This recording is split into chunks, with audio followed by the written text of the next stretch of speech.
Bom dia, agora são 9h31 no meu relógio, tem muito conteúdo para cobrir hoje, então peço que sejam pacientes comigo e eu preciso pedir a Deus por sabedoria para levar nossa classe adiante. Senhor, obrigado por estarmos juntos, obrigado por este momento de aprendizado da Tua Palavra. Peço ao Senhor, Pai, que me use, peço ao Senhor que eu seja claro, peço ao Senhor que meus irmãos estejam com os ouvidos atentos. Peço, Pai, para que tudo isso redunde de alguma forma para a honra e glória do Teu nome, porque é o que nós queremos, é o nosso objetivo. Não é simplesmente aprender e ficarmos inchados, inflados de conhecimento, mas é colocar para fora aquilo que o Senhor tem nos ensinado, Pai, para que mais pessoas sejam como nós temos sido abençoados. Eu oro assim em nome de Jesus. Amém. Na aula passada, essa é a nossa segunda aula de introdução ao aconselhamento bíblico, e duas coisas da aula passada que é interessante eu falar para vocês, relembrá-los ou apresentar, é que nós falamos bastante da suficiência das Escrituras. Falando de aconselhamento bíblico, um dos alicerces do aconselhamento bíblico é a suficiência das Escrituras, é entender a suficiência das Escrituras, é entender as Escrituras como suficiente para tudo aquilo que nós precisamos, para a piedade, para a vida, para o nosso relacionamento com Deus, e até o nosso relacionamento com o próximo no que tange os desejos de Deus para a nossa vida.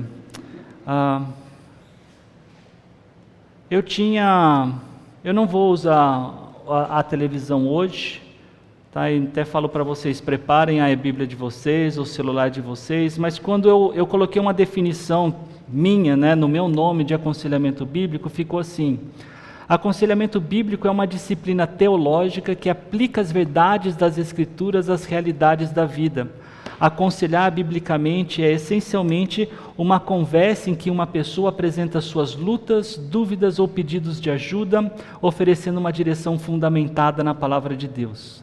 Essa prática não exige profissionalismo ou formação acadêmica em aconselhamento, mas requer que o conselheiro tenha uma cosmovisão bíblica clara, compreendendo quem nós somos, o que está errado conosco, como deveríamos viver e o que realmente precisamos. Assim, o aconselhamento bíblico não é uma técnica terapêutica, mas uma expressão de cuidado cristão moldado pela Escritura. Um outro assunto da aula passada que é importante trazer para agora mais uma vez é quando eu disse para vocês o que acredito ser a representação fiel da antropologia bíblica, ou seja, como é a natureza do ser humano. Eu disse para vocês que muitas vezes as pessoas parecem dicotomizar demais o mundo espiritual e o mundo físico. E eu disse para vocês que o que me parece é que a Bíblia apresenta o mundo espiritual como uma esfera maior, e dentro dessa esfera maior nós temos a manifestação do espiritual a partir do físico, ou seja, dentro do espiritual tem um pedacinho ali que é o físico. Por exemplo, somos almas. Sim, nós somos almas. Como a nossa alma se manifesta nesse mundo fisicamente? Vimos passagens em que as pessoas, apesar de terem problemas relacionais, esses problemas foram tratados como pecado e, no caso, o salmista disse: como isso me aflige. É o mundo espiritual se manifestando no mundo físico. Deus é verdadeiro? Ele é, mas Ele é Espírito, diz a Bíblia. Ele não está dentro, ele está nessa esfera, mas ele não tem necessidade de se apresentar fisicamente, mas ainda assim ele é real. Eu não sei se por causa da carinha de vocês eu coloco um gráfico só para ficar melhor isso daqui. Liga a TV, por favor, Pedro. E enquanto ele faz isso, hoje a minha ideia com vocês é apresentar uma abordagem do aconselhamento bíblico que a gente não se fala muito mais, mas eu acho importante tratar. É uma linguagem bastante bíblica, mas por algumas razões a gente não tem mais falado sobre ela, e eu vou falar o porquê nós não usamos mais esse conceito, que é bíblico, mas por causa dos objetivos do aconselhamento bíblico serem hoje mais abrangentes, inclusive incorporar pessoas que não são cristãs, sim, nós também damos conselhos bíblicos para não cristãos, quando no começo do movimento do aconselhamento bíblico, especialmente por Jay Adams, falava, aconselhamento bíblico é para os crentes. Para os não crentes, o que a gente faz? A gente evangeliza. E a verdade é que a gente hoje entende aconselhamento bíblico ainda é o aconselhamento, apesar de muitas vezes ser evangelização. O conselho que você dá para essa pessoa, ele é bíblico. Qual? Você precisa crer em Cristo. Se é que você quer desfrutar de uma vida XYZ e lutar contra esses maus desejos ou desejos desordenados, você precisa crer em Cristo. É a base. A TV está ligada?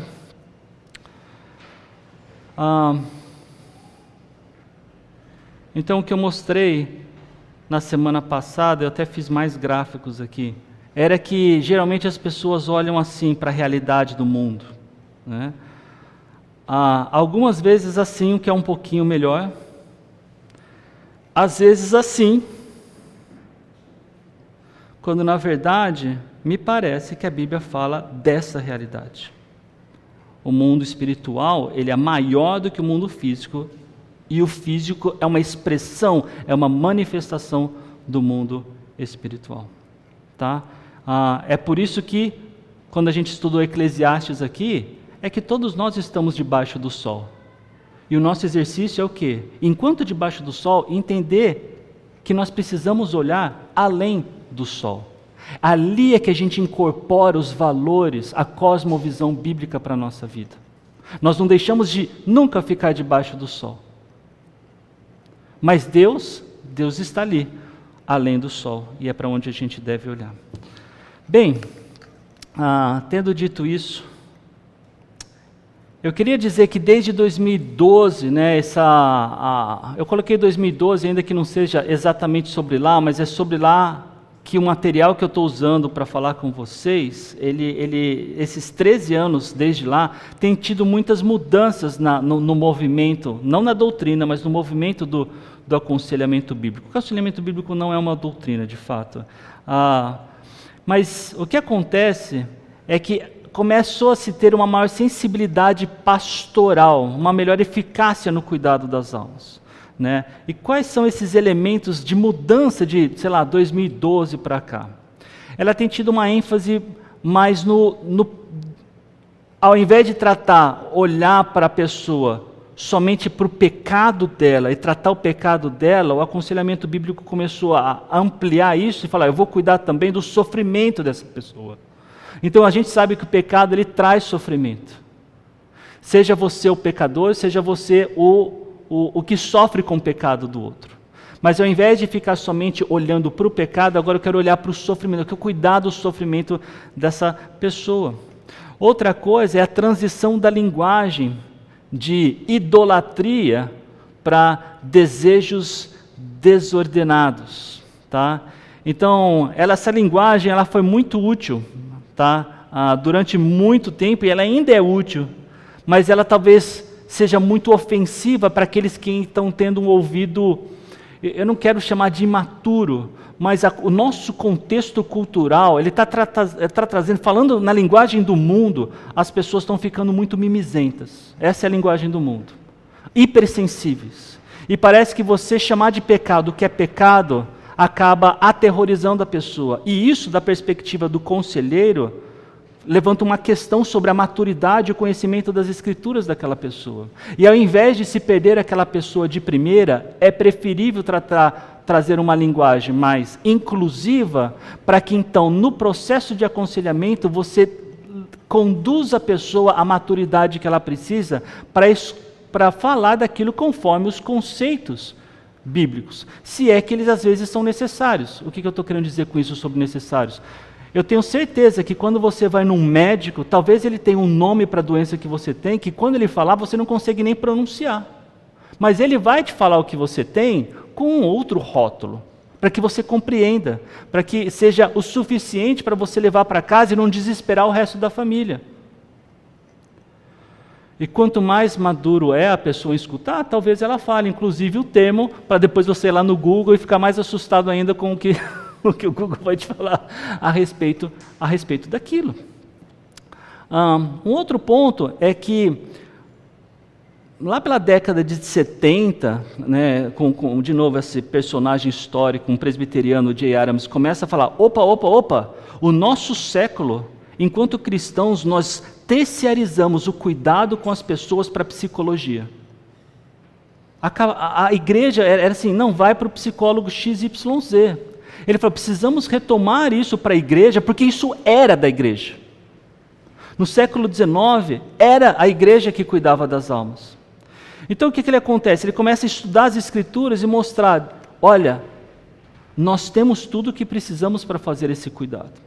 Mas logo no começo você tem uma racha com essa visão. Uma racha do tipo assim, começa a ter uma reação negativa.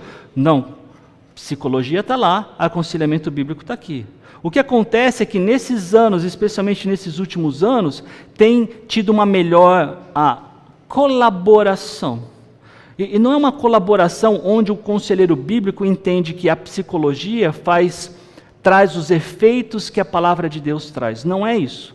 Mas é que são humanos olhando de uma perspectiva horizontal, olhando para as coisas que têm acontecido e percebendo que Deus também disse que Ele se revela na natureza. Observações científicas, de um bom cientificismo, de uma boa ciência, em que o aconselhamento bíblico ele pode ser usado, ele pode olhar para aquilo e dizer, faça isso, porque isso é bom. Não é simplesmente descartar porque foi uma filosofia de um pensador da psicologia ou outro que, olha, não, eu jogo fora tudo isso. É colher aquilo que fala que é bom. O fato, e que continua sendo verdade, é que a psicologia não coloca na equação o que é o mais importante, que é Deus. Uma outra coisa é a ênfase crescente na prevenção de problemas por meio do discipulado. Isso também tem acontecido, muito mais do que ficar esperando que as situações aconteçam para então entrar num quadro de sessões de aconselhamento. Mas numa observação, o conselheiro junto à igreja, percebendo como ela está agindo, gente, que tal a gente começar a falar disso, ensinar sobre isso e ter alguma coisa mais na prevenção do que somente remediando as questões que acontecem no dia a dia das pessoas. Tá, outra coisa, nesses últimos anos, um desenvolvimento muito grande de recursos e de treinamento. Tá? Eu me lembro lá por começo dos anos 2000, 2004, 2005, 2006 talvez, eu me lembro que se a gente quisesse ler alguma coisa sobre aconselhamento bíblico, ou você tinha que ler em inglês, ou depois o Seminário Bíblico Palavra da Vida começou a fazer as coletâneas de aconselhamento bíblico. Traduziam artigos do CCEF e que começou a tentar espalhar. O fato é que na década de 90 houve um mestrado no SBPV em aconselhamento bíblico, talvez o primeiro no Brasil.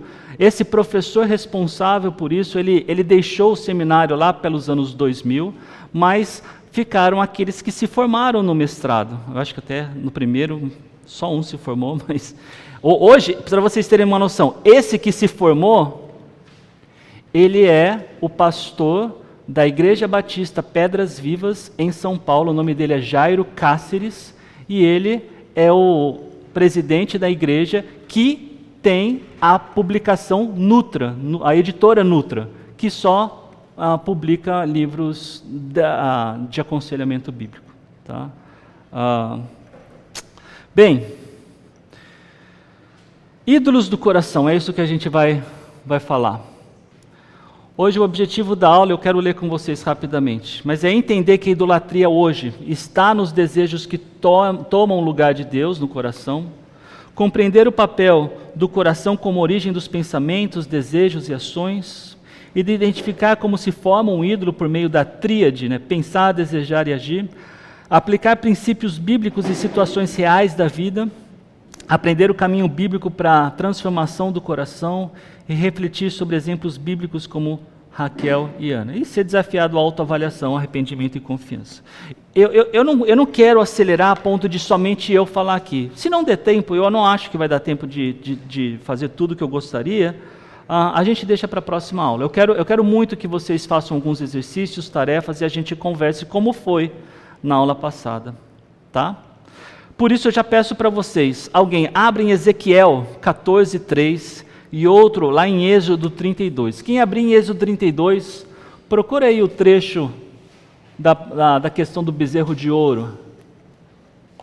O que a gente vai responder nessa primeira parte aqui é: a idolatria ainda existe?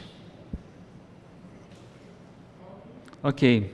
Então, na versão que eu tenho aqui, ele faz a pergunta: estes homens ergueram ídolos em seus corações e puseram tropeços ímpios diante de si, né? E aí ele faz a pergunta. Então, o foco aqui: ergueram ídolos em seus corações.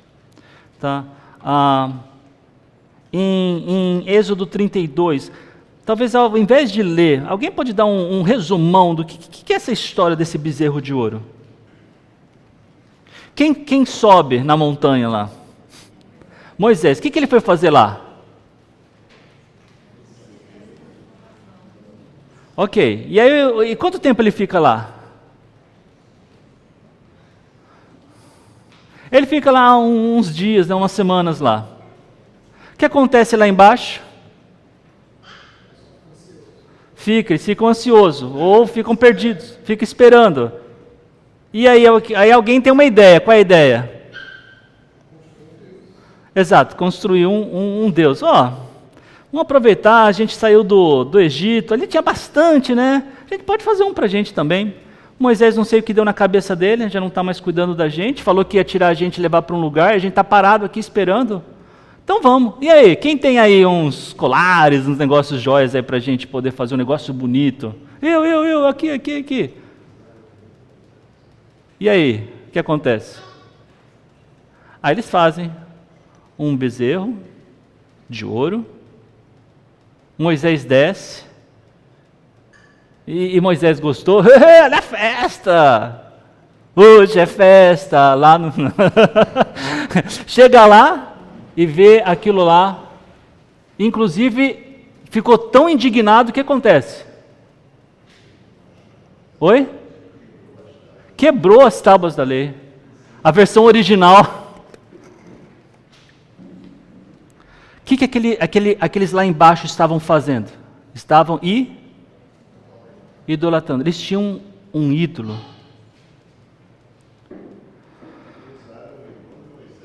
Usaram o irmão de Moisés para facilitar o esquema. Então o povo de Israel, ele viu com os próprios olhos as maravilhas do Senhor. Eles estavam no Egito, viram que Deus estava fazendo algo na história para retirar o povo de lá, retira o povo de lá com aquelas que nós conhecemos como 10 pragas. No caminho de travessia, inclusive, vêem fogos que estão no céu, vê lá o mar, o rio se abrindo, atravessam, vê o exército do Egito ser destruído, estão a caminho de onde havia sido prometido que iriam. Apesar de tudo aquilo, algum tempinho que Moisés não está perto, eles vão lá e constroem um ídolo. A idolatria, e a gente chama isso de idolatria, isso é idolatria. Mas e a idolatria moderna? Ela precisa de um bezerro de ouro? A gente pode ter um controle, por exemplo, desejo por um controle absoluto. A gente pode ter um desejo por uma aceitação das pessoas, por conforto a qualquer custo, por sucesso, por prazer, por autonomia. Na verdade, no fundo, o ídolo é qualquer coisa que tome o lugar de Deus. Eu aprendi e costumo dizer que no trono do nosso coração só existe espaço para uma coisa ou uma pessoa. Se nesse trono não estiver sentado Cristo, alguma outra coisa será. É como dança das cadeiras. Alguém vai sentar naquele lugar. Se não for Cristo, alguma outra coisa vai ser. E Jesus nos ensina, lá em Mateus 15, 19,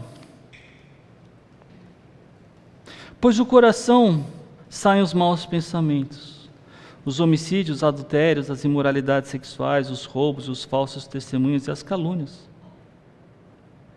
Ele mostra que dali procede o que é ruim, a gente fala do que o coração está cheio.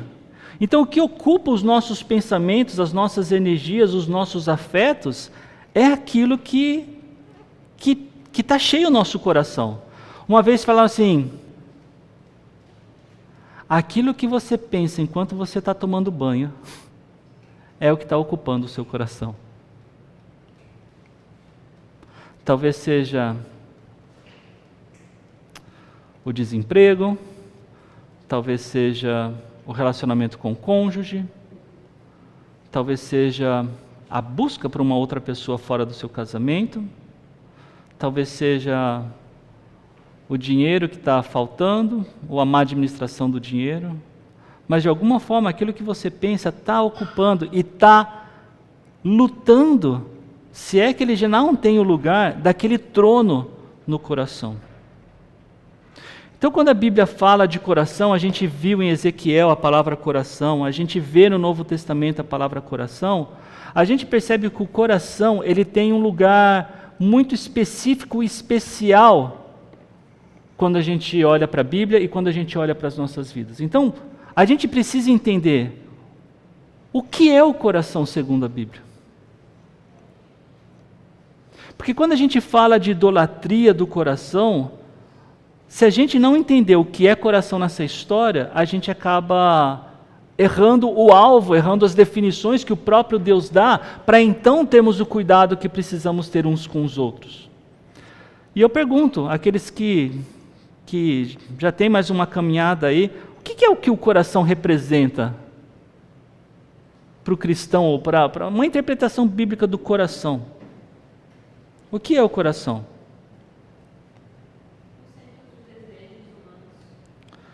Tá, desejos humanos. Que mais? Mente e espírito? Talvez. Que mais?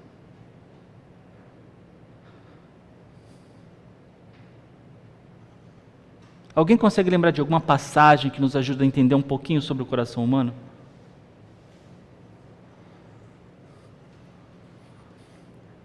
Então abram alguns de vocês abram em Jeremias 17, 9, outros, eu já li agora, mas abram também, Mateus 15, 19, outros em Provérbios 4, 23. De novo, Jeremias 17, 9, Mateus 15, 19 e Provérbios 4, 23.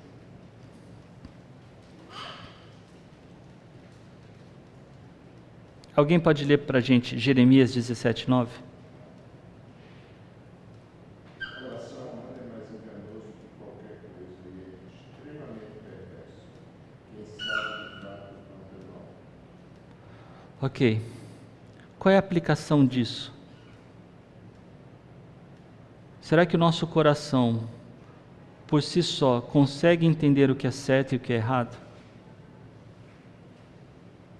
Sim ou não? Será que nosso coração é capaz de nos enganar a ponto de justificar o nosso pecado? Será que o nosso coração consegue fazer com que a gente não perceba as verdadeiras motivações que nós temos para desejar algo ou alguém?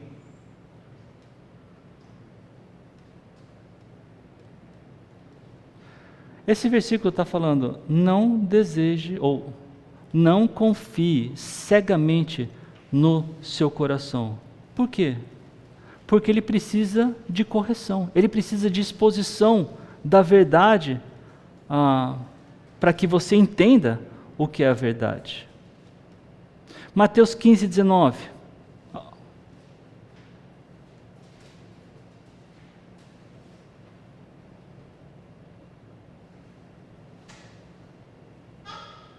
Antes disso, antes de alguém ler Mateus 15, 19, então perceba que em Jeremias 17, a gente também vê que o conselheiro bíblico, ou o conselho bíblico, ele não é somente uma observação do comportamento das pessoas. Ele trabalha buscando o coração das pessoas. Onde é que está esse problema? O que está sendo enganado? O porquê do comportamento. Mateus 15, 19 agora. Alguém, lê para a gente. Ok, de forma rápida e básica.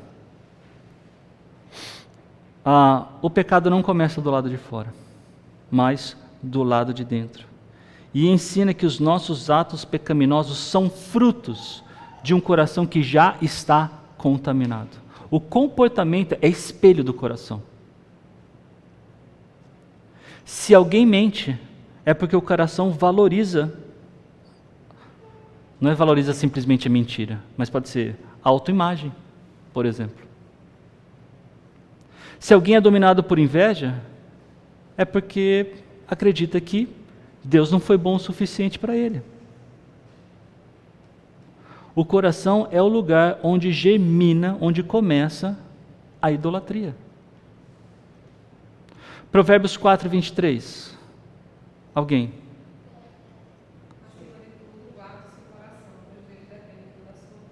Ok, e esse é um chamado à vigilância espiritual. Então Salomão ele mostra para a gente que tudo na nossa vida, decisões, reações, hábitos, brota do que está no nosso coração. E por isso, guardar o coração é prioridade máxima, porque dele procedem as fontes da vida. E isso faz com que técnicas ou apenas força de vontade não é suficiente. E guardar o coração, como a gente percebe nas Escrituras, é um exercício espiritual. Envolve oração, envolve arrependimento, envolve obediência, envolve meditação, envolve comunhão com Deus e comunhão com os irmãos. Então, por que nós devemos lidar com o coração para combater a idolatria? Porque a idolatria não começa ao a gente observar uma imagem e começar a se dobrar diante dela, mas com um desejo desordenado dos nossos corações. E esse desejo desordenado, guardem muito bem o que eu vou dizer para vocês, na maioria das vezes, não é um desejo ruim. Alguém consegue dizer nas suas próprias palavras o que eu estou querendo dizer, ou ilustrar o que eu estou querendo dizer? É ruim que eu deseje que meu filho vá bem na escola? É ruim que eu deseje que meu cônjuge se relacione comigo? É ruim eu querer que o meu filho dirija o carro com prudência? Agora, como é que eu vou fazer? Ou o que eu vou fazer para que meu cônjuge se relacione comigo? Que meu filho dirija com prudência? Que meu filho vá bem na escola? Aquilo da forma como eu vou fazer, vai revelar os valores do seu coração. A ponto de você entender se você vai fazer aquilo debaixo da vontade de Deus ou nas suas próprias forças. E quando você faz nas suas próprias forças, você não está buscando que Deus seja exaltado, mas que talvez o seu filho apareça na fotinha do outdoor, os que entraram na federal. Ou vai querer dizer para todo mundo, meu filho não tem ponto nenhum na carteira de habilitação dele. Ou vai querer tirar várias fotos no Instagram, querendo mostrar para o mundo e para todos como o seu relacionamento parece ser perfeito com o seu cônjuge.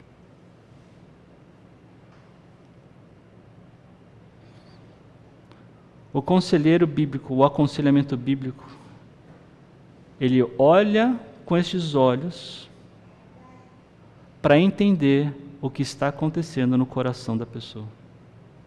E para entender, ele não consegue entender somente com esses olhos. Se ele não colocar os óculos de Deus, ele não consegue diagnosticar corretamente o que está acontecendo. E, portanto, não diagnosticando corretamente, ele também não propõe uma solução correta para aquela questão. Se o coração é enganoso, se deles procedem as ações pecaminosas, e se dele fluem todas as direções da nossa vida, então qualquer mudança verdadeira e duradoura precisa começar aonde? No coração.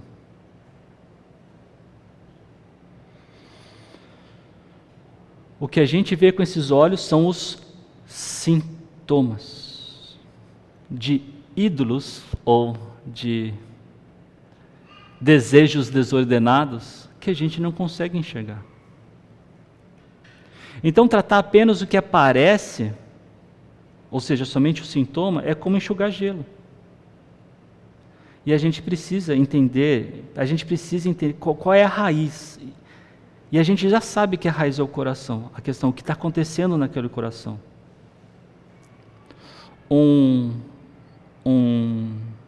pensador do aconselhamento bíblico, chamado David Powlison, ele escreveu assim: se quisermos ajudar as pessoas a volver os olhos e ouvidos para Deus, devemos saber bem quais os deuses alternativos que clamam por atenção.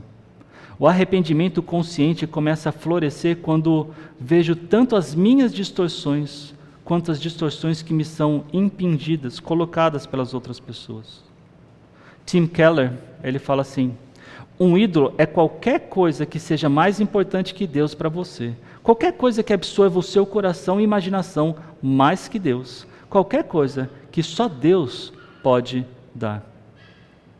E essas palavras, elas lembram que a idolatria ela é mais profunda do que nós imaginamos. Por isso ela precisa ser tratada com profundidade, por isso que precisa usar o Evangelho, a palavra de Deus. Que em Hebreus 4,12 vai dizer para a gente o quê? Alguém lê sobre ela? Ou alguém que sabe de cor esse trecho? Então vamos pensar em algumas perguntas, tentar conversar um pouquinho mais, tá bom? Talvez agora para você tomar um tempinho, para si mesmo, um minutinho. Se o seu coração está sempre produzindo alguma coisa, está sempre produzindo algo, o que é que ele tem produzido ultimamente? E o que isso revela sobre você? Ou deixar de forma mais clara, quem ou o que você acha que está hoje sentado no trono do seu coração? Talvez você tenha dificuldade de responder essa pergunta. E a verdade é que todos nós, num determinado nível, nós não conseguimos responder essa pergunta plenamente. Eu tenho aqui na minha mão, eu não fiz uma cópia para cada um, eu só tenho uma cópia. Mas aqui na nossa igreja, a gente tem um grupo especial da escola bíblica, que é o Recursos para a Escola Bíblica, e eu vou deixar lá. Se você não faz parte desse grupo, né, de recursos que a gente coloca extra da escola bíblica, fala comigo que depois eu te insiro nesse grupo. O que é essa folhinha? O título está Avaliando o que está no meu coração. A pergunta é, como é que você pode avaliar o seu coração? Se você tem anotado, se você gosta de anotar, eu quero falar para vocês alguns versículos. Nós não vamos ler todos, porque alguns a gente já leu, mas são 7 itens. O primeiro deles, como é que você pode avaliar o seu coração? Hebreus 4:12, com as Escrituras. Como é que a gente pode? Fazendo a pergunta, o que tem dominado o seu coração? Em Tiago, capítulo 4, versículo 1, acho que esse é um bom versículo para a gente ler. Quem achar primeiro, lê aí. Tiago 4:1, ou eu vou ler. De onde vêm as guerras e contendas que há entre vocês? Não vêm das paixões que guerreiam dentro de vocês? No Salmo 139, versículos 23 e 24, fala para que a gente ore por discernimento. Mateus 12, em Lucas 6, Mateus 12, 34, Lucas 6, 45, né? Perceba quais são as suas reações a situações estressantes.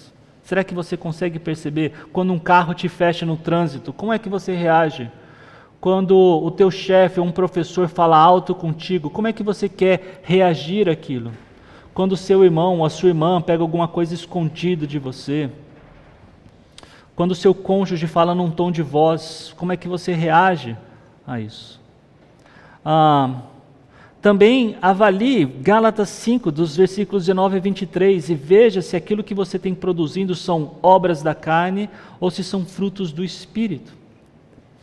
Em Provérbios 27, 6, a ideia é pedir a opinião de irmãos em Cristo. Chegue para algum irmão que você confie, que te conhece, e pergunte: você tem enxergado alguma lacuna na minha vida, alguma coisa que te faz pensar que eu não estou centrado em Cristo? Ou quais são as coisas que você acha que eu tenho gastado tempo demais? Filipenses 4:8, né, das coisas que são nobres. A pergunta é: o que tem ocupado a sua mente? Todas essas são perguntas para nos ajudar a avaliar o nosso coração. Por quê? Porque é no coração que nascem os nossos ídolos. É no coração que estão os sentimentos, as questões desordenadas da nossa vida. A idolatria, ela não acontece de repente. Ela acontece de forma sutil, ela acontece e se fortalece com o tempo. E para entender esse processo, eu acho que tem na folhinha que vocês receberam, tem uma tríade, ou um tripé. Tá? E esses aspectos, eles ajudam a gente a identificar como o pecado se forma, como ele cria raízes no nosso coração. Antes de entrar nesses 3, alguém tem algum comentário, alguma pergunta? Acho que sim, que influencia, essa é a palavra. Que causam, eu tenho dificuldades de enxergar isso. Se causa fosse verdade, todos aqueles que sofressem o mesmo trauma na infância ainda teriam o mesmo problema enquanto adultos, por causa daquilo que aconteceu na infância deles. Agora, enquanto influência, ou seja, que pode acontecer em função de experiências que aconteceram lá na infância, eu acredito ser verdade. Inclusive, a gente já teve uma escola bíblica aqui para falar do nosso passado, de redimir o nosso passado. A gente usou exemplos como o de Pedro. Num determinado momento, Pedro fala: eu não vou fazer isso, Senhor. E ele faz. Mas ele continua vivendo com base naquilo que ele disse que não faria? Não. A gente tem um exemplo como no livro de Ruth. Noemi, ela vai para Belém, perde o marido, perde o filho. Ela volta para Belém e fala o que para o seu povo? Não me chamem mais de Noemi, me chamem de Mara, porque minha vida está muito amarga, e é assim que eu quero viver. Não interessa, eu vou viver assim. Aquilo não causou, aquilo influenciou, e ela decidiu continuar vivendo a vida daquela forma. Na minha caminhada cristã, eu já passei por outras religiões. Eu já passei por uma que disse que tinha um espírito preso no meu corpo. E que eu precisava passar por uma sessão para que esse espírito saísse de mim. E a causa era porque eu tinha visto na minha frente um acidente de moto, onde as 2 pessoas daquela moto ficaram despedaçadas na rua. Para ser sincero, eu nem me lembrava direito daquilo. Ainda que as imagens estivessem ainda bem blur, eu acho que aquilo é jogada do inimigo, para entender que alguma coisa sobre aquilo era verdade, e que eu me apegasse àquela suposta verdade. Assim, onde nesse mesmo ambiente disseram que eu tinha a capacidade de ver o que vai acontecer no futuro. Nossa, quem não quer isso? Um superpoder. Seria legal. Mas não entendo isso como verdade. Ainda que eu entenda que o mundo espiritual seja tão grande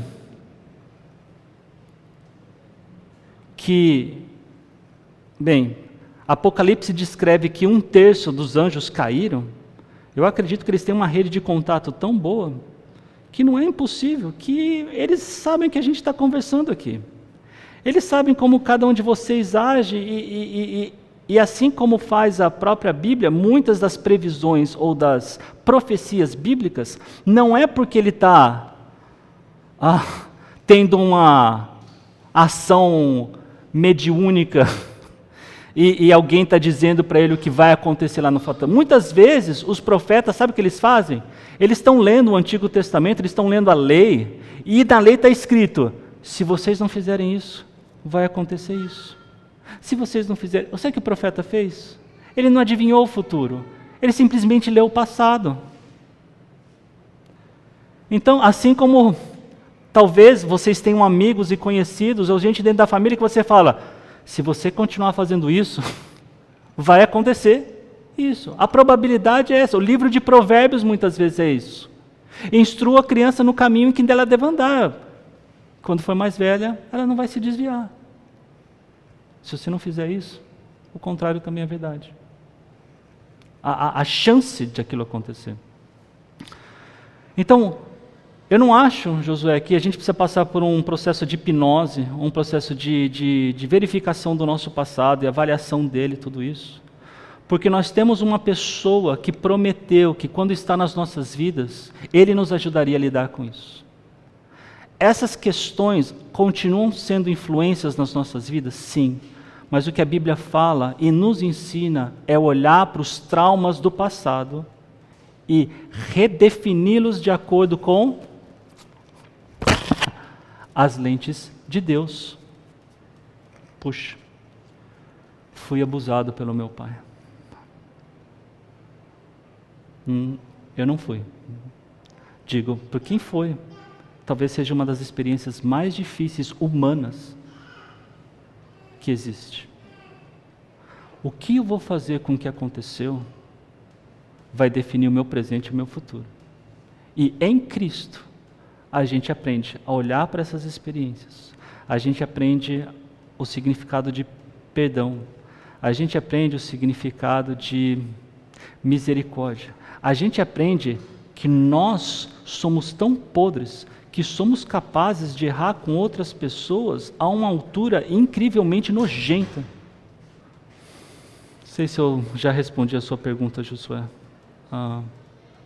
Então, acho que em especial enquanto conselheiro bíblico, nós não podemos negligenciar o que aconteceu no passado. Mas nós não podemos usar o passado como uma causa permanente da pessoa continuar agindo como ela age. Em suma, é isso. Tá? Alguém tem outra pergunta?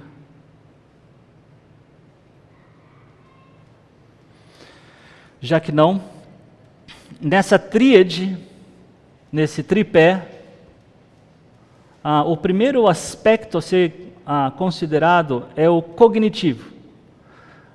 Pense em cognitivo como pensamentos. São os pensamentos errados sobre Deus e sobre nós. Essa é a parte racional, da razão. são as nossas crenças, as nossas interpretações, o julgamento que nós fazemos, as conclusões que chegamos. Tudo começa com aquilo que nós pensamos. Se nós cremos em uma mentira a respeito de Deus ou sobre nós mesmos, isso vai moldar os nossos desejos, vai moldar as nossas ações. Por exemplo, se eu penso que Deus não se importa com a minha vida, eu posso buscar segurança em outro lugar.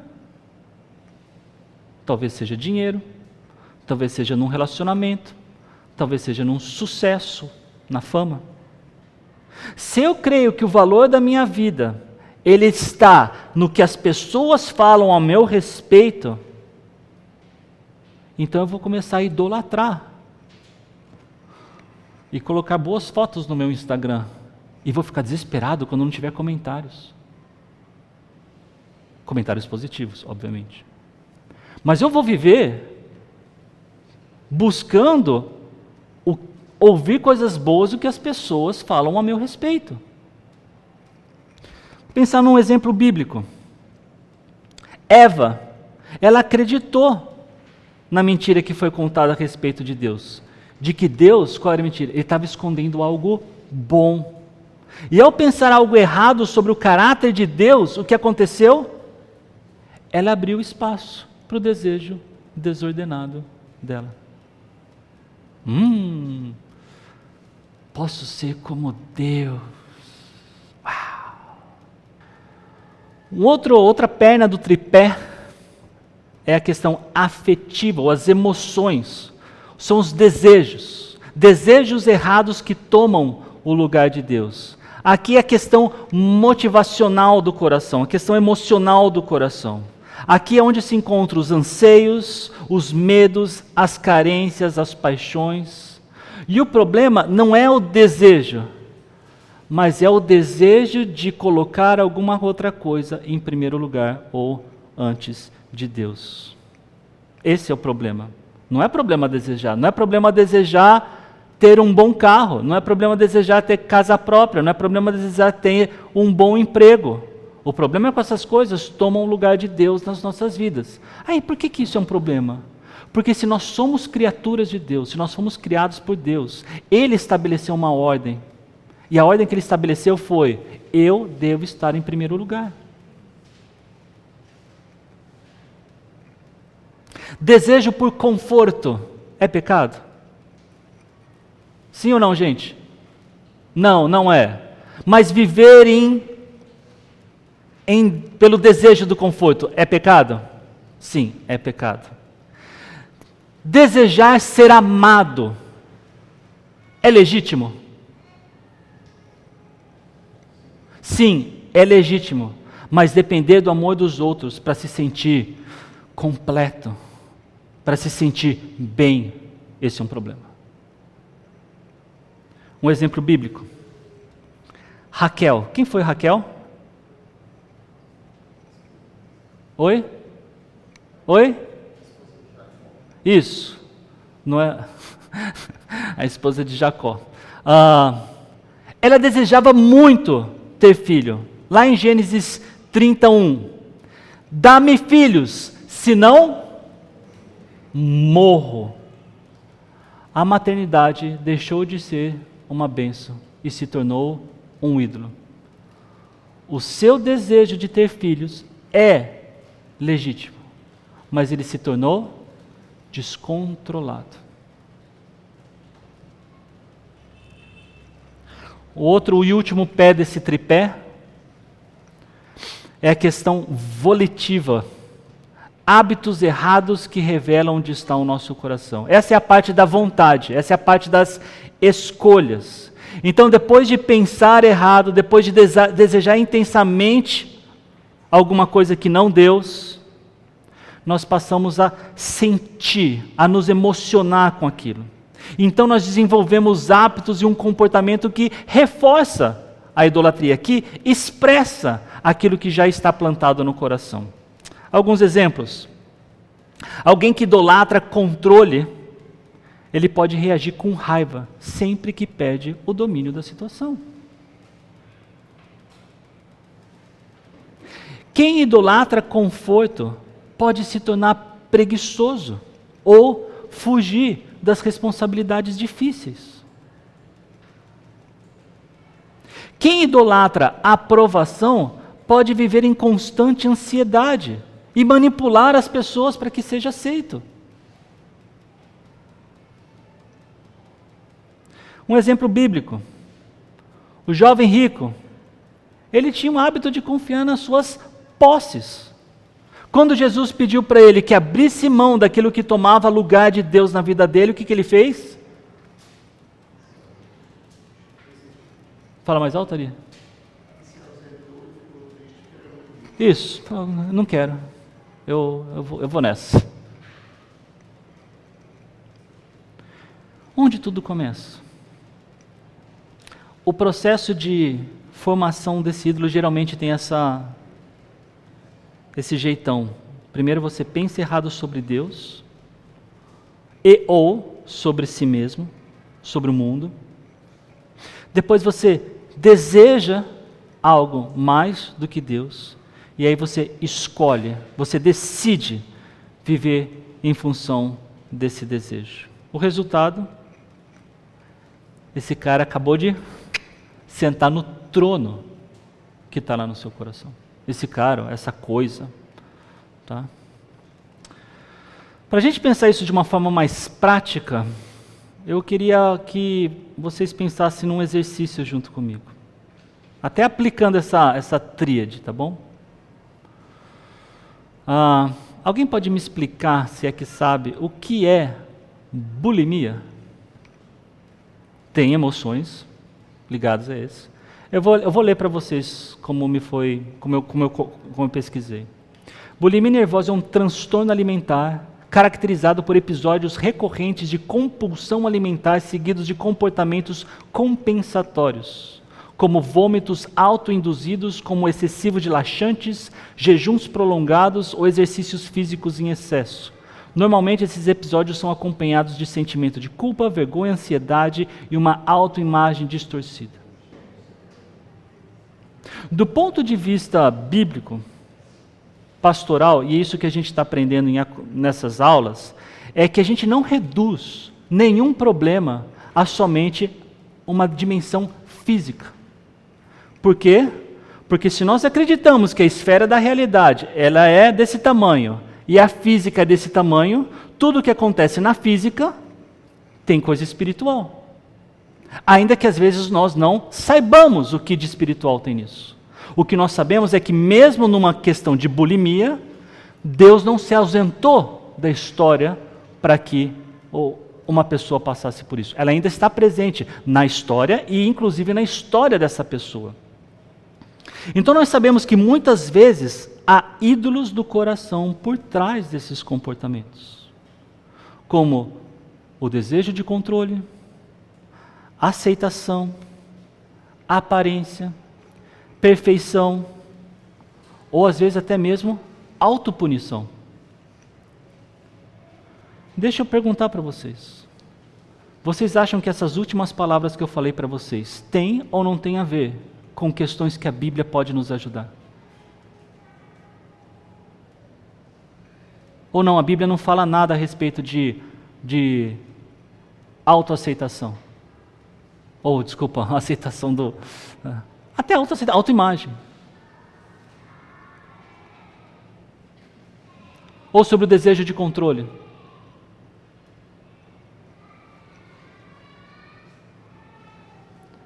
Vamos pensar no caso de bulimia. Esse caso pode ser real ou hipotético, tá bom? Para você pensar. Então você já sabe o que é bulimia.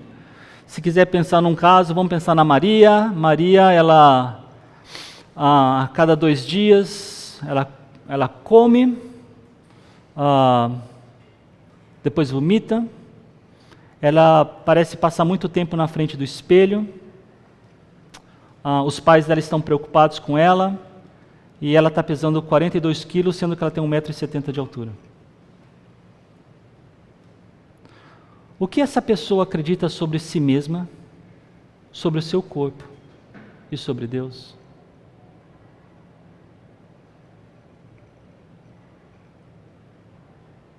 Você acha possível que essa pessoa acredite que ela só pode ser amada se ela for magra? De novo, gente, é uma opção. Não estou falando que... são considerações que devem ser feitas. É possível isso? Talvez... É possível que ela faça isso porque ela acredita que precisa se punir? Você acha possível que ela faz isso porque ela acredita que Deus não se importa?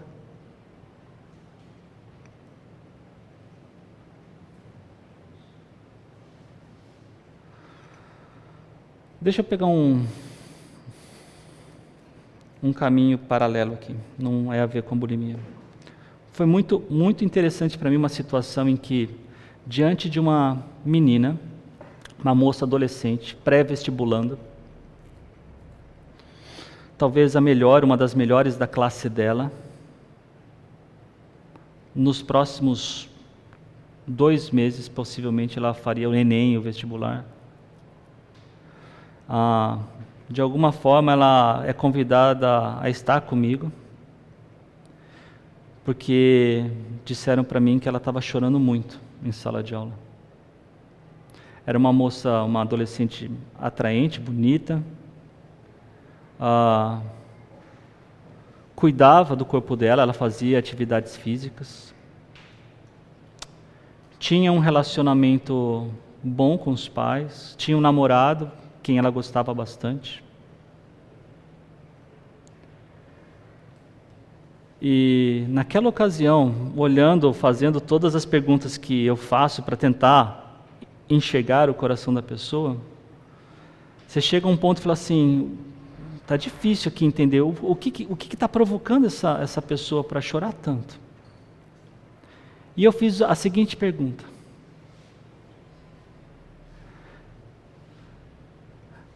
Na verdade, olhando para os dados que eu colhi, eu vejo assim, de uma perspectiva do mundo físico, não tinha nada errado. Menina amada e que amava. Menina inteligente, menina bonita, menina que se relaciona bem com os pais. Eu falei assim, quer saber? Eu quero entender o que ela pensa do que está além do físico. E eu perguntei para ela, onde é que está Deus? Se é que você crê em Deus, onde que está Deus na sua vida? E ela começou a chorar muito. Ela acreditava que existia um Deus, mas ela não tinha espaço para nada do que ela fazia,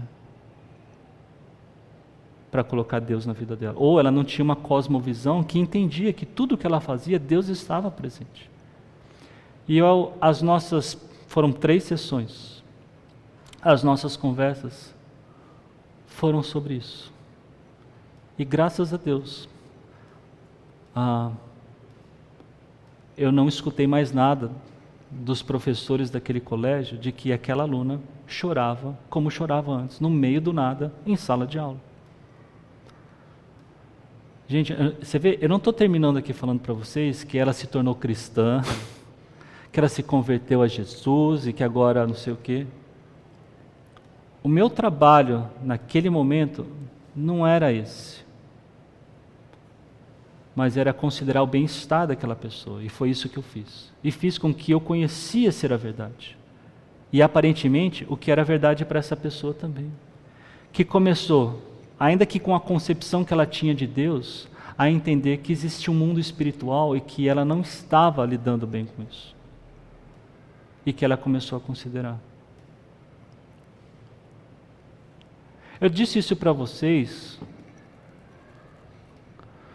porque eu não sei o quanto vocês têm de experiência em saber de resultados de pessoas que passaram por alguma coisa que se chamava aconselhamento bíblico, e depois de algum tempo se aconselhando com essa pessoa começou a ter uma nova vida.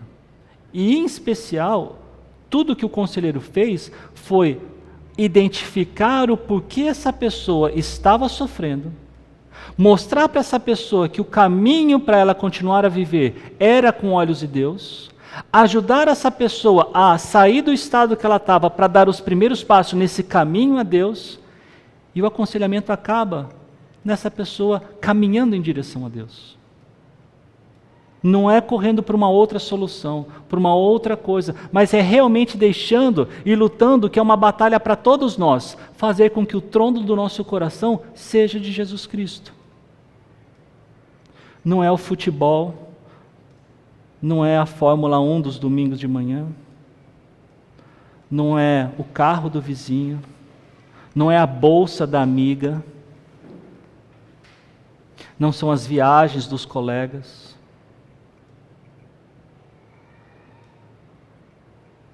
Se não for Cristo, a grama do vizinho sempre será mais verde.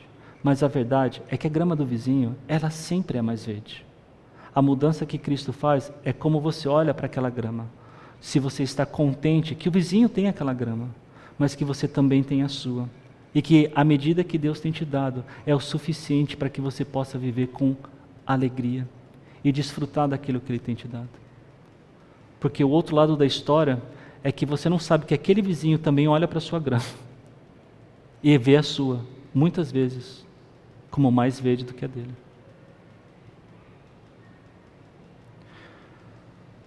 Eu quero terminar essa parte e a gente acabar a aula, porque pensamentos, a gente já fiz algumas perguntas. Na questão de afeição, dos desejos, dessa questão de bulimia. Qual desejo se tornou dominante no coração dessa pessoa? É um desejo de aceitação social, de perfeição física, de alívio emocional, de controle de vida. Na questão de volição, de vontade, o hábito pecaminoso. Quais escolhas concretas essa pessoa está fazendo com base nesses pensamentos e nesses desejos? Por exemplo, provocar vômito, esconder alimentos, mentir, isolar-se, desenvolver estratégias compulsivas. Essas perguntas, esse tipo de exercício, ele ajuda a entender que o comportamento, a gente pergunta para a pessoa dos comportamentos, mas o comportamento é só a ponta do iceberg. É só o que a gente consegue ver. Por trás de tudo aquilo tem um coração que precisa ser consolado, mas também confrontado. Com o quê? Com a verdade. E eu acredito que não há verdade mais importante para que seja usado nesse confronto do que o amor de Deus, seja para consolar, seja para confrontar. Uma frase do aconselhamento bíblico, eu não tenho o autor dela, mas diz: como ensina a abordagem do aconselhamento bíblico, a verdadeira cura começa quando a palavra de Deus expõe o coração e o redireciona para Cristo. Você falou do toque, eu vou falar da ansiedade. A ansiedade também é um problema fisiológico, mas como é que Deus chama a ansiedade? Ele chama de pecado. Podemos tratar a ansiedade como um problema simplesmente natural? Podemos. E fazemos isso. Inclusive com o uso de vários remédios. A pergunta é, a gente quer tratar como Deus também rotula a ansiedade? Ou somente como o homem está chamando a ansiedade? E essa é a tarefa que vocês vão ter que pensar. E é muito mais complexa do que um mês de aula. Talvez é um curso. Gente, estamos lidando em tempos em que pessoas dizem, por exemplo, se auto-identificar sendo um animal, sendo de um outro gênero. Quanto que a gente vai aceitar esses transtornos? Eu acho que existe ciência boa, mas eu também sei que existe ciência ruim. Falando de bulimia, por exemplo, uma pergunta é, o quanto essa pessoa desenvolveu, e em inglês a gente usa duas palavras, que é nature, natureza, e nurture, de nutrição, de alimentação. Nature and nurture. Eu nem sei, alguém pode me ajudar em português como a gente poderia falar isso? Natureza e quase que cultura. É quase que cultura, tá bom? É o que você desenvolve, não por causa do seu DNA, mas por causa dos seus hábitos. Bulimia, a pergunta que se faz é, o quanto veio do nature, o quanto veio do nurture? E a gente não tem resposta.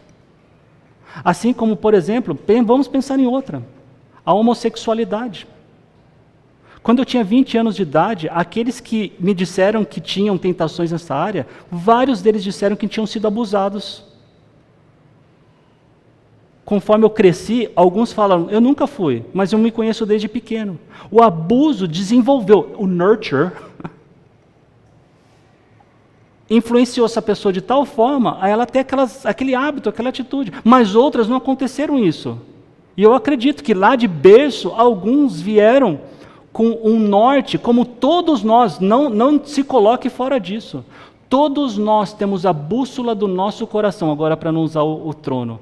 Todos nós temos a bússola do nosso coração desorientada. E ela só aponta para o norte quando a gente enxerga para o verdadeiro com as verdadeiras lentes.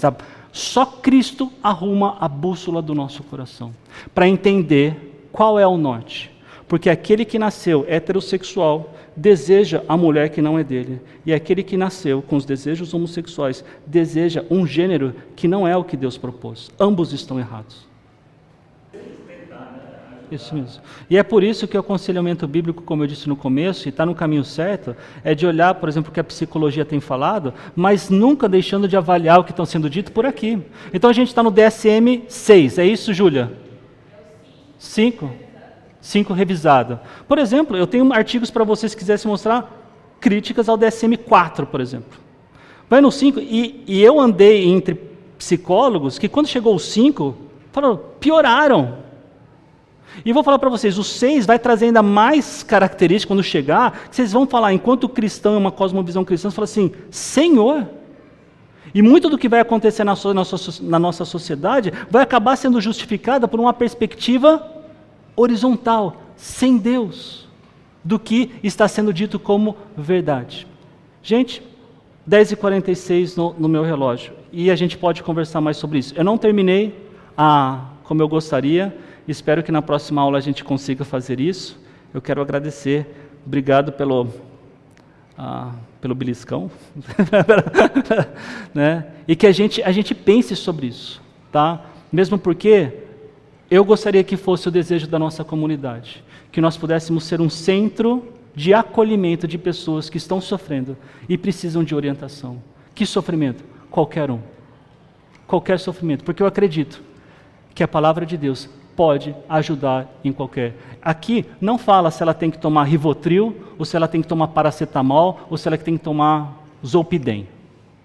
Mas aqui fala que existe um Deus que está presente e que essa pessoa precisa levar em consideração Deus na sua história, porque Deus é o Criador de todos. E Deus é quem nos dá a esperança de não somente ficar bom do nosso sofrimento, mas de ter a esperança de que um dia nenhum sofrimento vai nos prejudicar.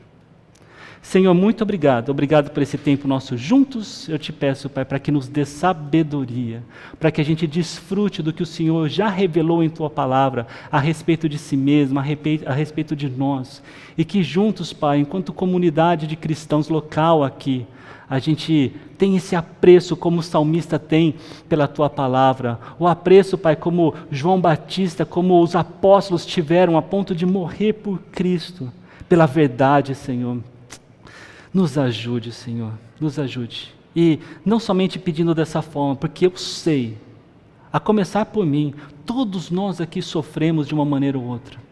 E nós deveríamos, Pai, enquanto família, talvez abrir mais as nossas fragilidades, para que pudéssemos ser mais consolados e termos os nossos corações mais aconselhados pelos irmãos que têm desfrutado do Teu amor, da Tua verdade. Nos ajude, Pai, a crescermos à altura de Cristo, nosso Salvador. É o que eu te peço, em nome de Jesus. Amém. Não vou embora, Marcos tem um recado.